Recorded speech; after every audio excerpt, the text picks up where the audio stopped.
Colette Gaudin a grandi dans le milieu de la montagne. Son père et son frère étaient guides. À la table familiale, on évoquait les dangers, la mort possible. En avril 92, elle les frappe de plein fouet. Depuis, la parole est devenue difficile. J'ai perdu mon frère d'avalanche. Il est mort en Ouzbékistan et il y a toutes les inconnues sur le comment c'est arrivé, qu'est-ce qui s'est passé. Est-ce que c'était de l'inconscience? Est-ce qu'il y avait une responsabilité? Il y a tout ça qui fait que les morts en montagne sont différentes et difficiles de parler. Parce qu'il y a toujours derrière, en tout cas souvent, la recherche d'un coupable. Ce drame, c'est celui de dizaines de familles, chaque hiver. Cette avalanche a tué 3 personnes, dont un guide. L'expert Robert Bolognesi se rend sur place pour comprendre. J'ai rencontré les proches des victimes par hasard, plusieurs jours après l'accident.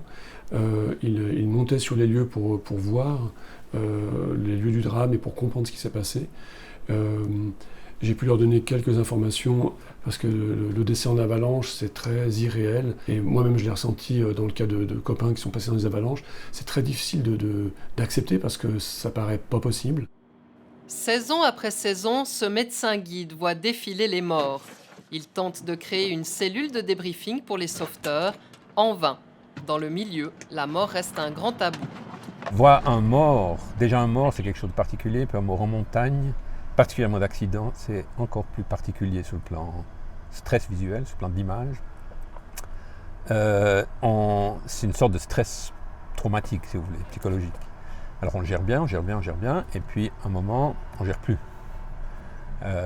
Et puis ça se manifeste sous n'importe quelle forme, sous de l'agressivité, sous une moins bonne collaboration dans le team, sous des erreurs peut-être, des cauchemars.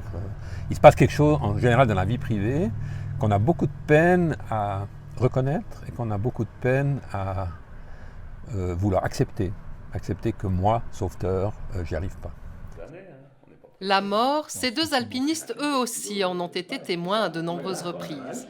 Dans les années 80, les Anglais, quand ils avaient un décès dans l'expédition, je sais que le soir même, ils buvaient tout ce qu'ils avaient.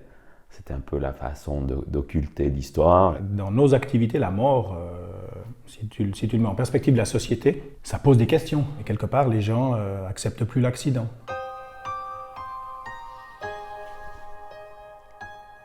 Je trouve qu'on a trop vite exclu la mort de la montagne pour un produit touristique à vendre et qu'on a chassé la mort, et pourtant elle fait toujours partie du risque, soit comme exerçant de la montagne, soit comme simplement y habitant, parce qu'il y a aussi des catastrophes naturelles et on ne peut pas faire comme si ça n'existait pas. Colette Gaudin a rassemblé son courage et brisé le silence. Elle espère que d'autres suivront sa trace.